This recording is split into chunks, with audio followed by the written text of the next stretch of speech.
Hey guys, this is Mrs. Ishola.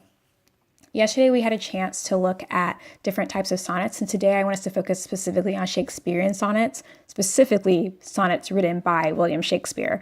So when I come back, we're going to actually begin Romeo and Juliet, and so this is a good introduction to our playwright and just kind of getting a better feel for his writing style, as it's a little bit different than what you're probably used to reading. So first, let's go through some background. Who was William Shakespeare? William Shakespeare was born in 1564 and he died in 1616. He was an English poet and playwright born in Stratford in the UK and England, and he was very prolific. He's considered kind of not really the father of English literature, but he wrote a lot of things. 38 plays, 154 sonnets, 2 narrative poems, and then several other poems throughout his lifetime. And a lot of people think of him as the world's greatest dramatist and playwright, or just the world's greatest writer. He definitely is a really important person when it comes to writing in English. And a lot of stories oftentimes reference his work and use a lot of his stories because he was just really creative and he wrote so much. We are going to read Romeo and Juliet, and as you get into high school, you're probably going to read more and more of his works. I took an entire course on his works when I was in college because he's written that much. I'll probably bring in my big version of the complete works of William Shakespeare. It is huge. And yeah, he was just a very, very prolific writer. He wrote a lot. So what is a sonnet? Yesterday we learned that a sonnet has 14 lines and it's a lyrical poem. It first started out in Italy with Petrarch, so one of the types of sonnets we saw, and then it was revived later on during the Elizabethan period by William Shakespeare, and he kind of like took the Petrarch poem and sort of twisted a little bit and decided to make his own version. All of his sonnets tend to be in iambic pentameter, so it has that 10 syllables that we talked about yesterday. And oftentimes the poems have to do with love or romance. As I said before, he's written 154 sonnets. None of them have names, and so they're always numbered, like Sonnet 1, Sonnet 18, Sonnet 29, and Sonnet 138. If they do have a name, they usually just take the very first line as the name of the poem. As I said before, he created his own form of the sonnet. It still had 14 lines, just the way the old versions did as well, but he kind of just played around with the rhyming scheme and also with his syllables.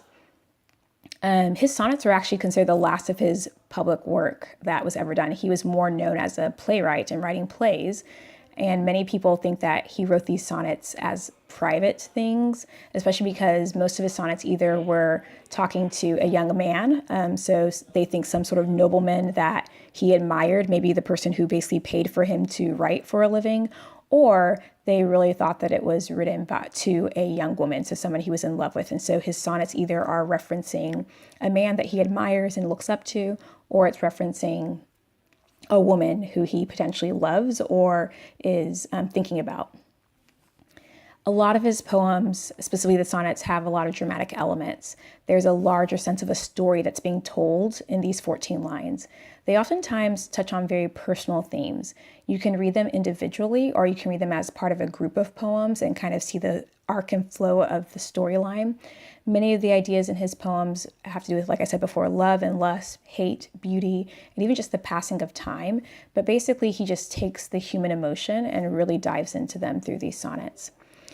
One thing that's really cool about Shakespeare's poems is that many of them can be read as a dialogue between the speaker and another character. And so you can tell that he is kind of saying, hey, this to this young woman, and then the young woman responds back to him in maybe the lines that follow, and then he says this back to this person, they say something back, and so it almost acts like a dialogue.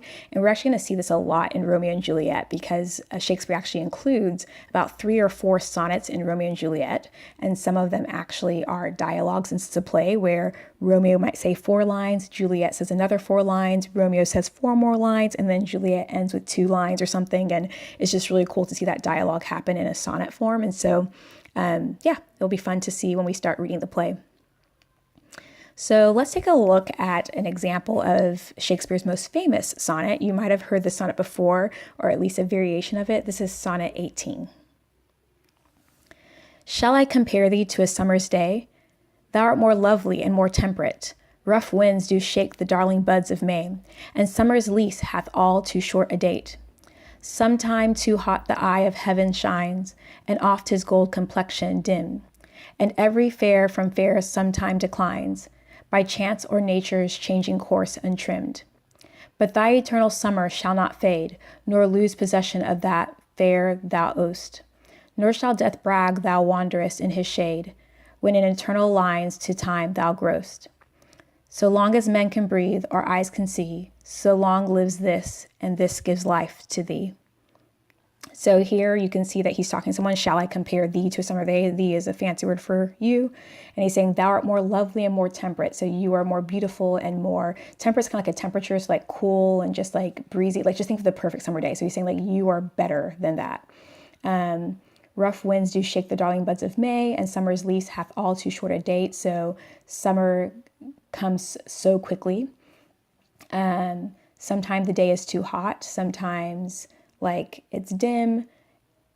But his point here is that like no matter how much nature changes, because the seasons come, it goes from spring and summer and fall and winter. He's like, your day of summer never ends. So it's like by chance or nature's casing course untrimmed, but thy eternal summer shall not fade. So it's like you are always the best summer day. Like unlike the seasons that come and go, you're always perfect. You don't lose how fair you are, and even death cannot like dim your beauty.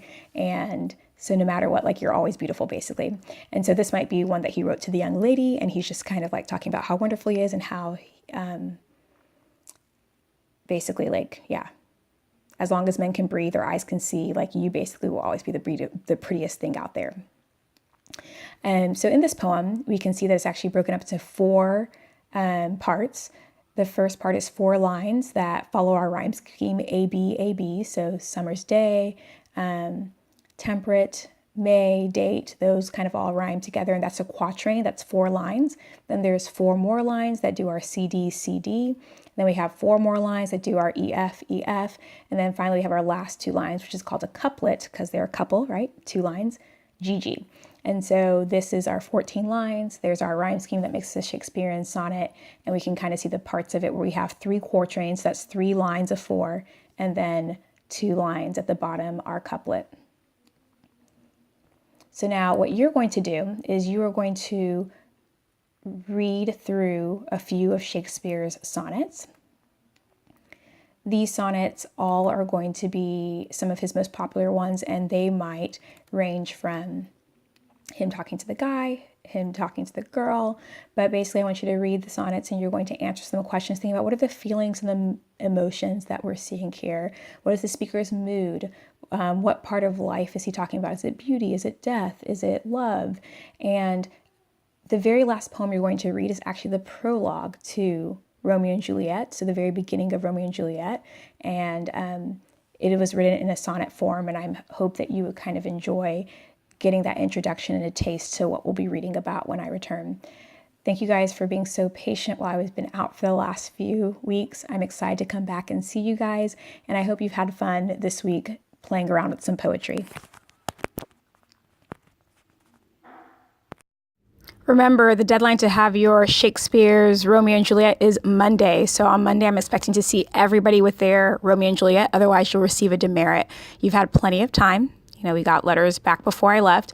And so just make sure that you have a copy of either the No Fear Shakespeare or the Folgers version. If you have a different version, that's okay. It just might be harder for you to keep up with the class. Also, sometimes different translations or versions are slightly different words. And so Folgers is the best, or the No Fear Shakespeare.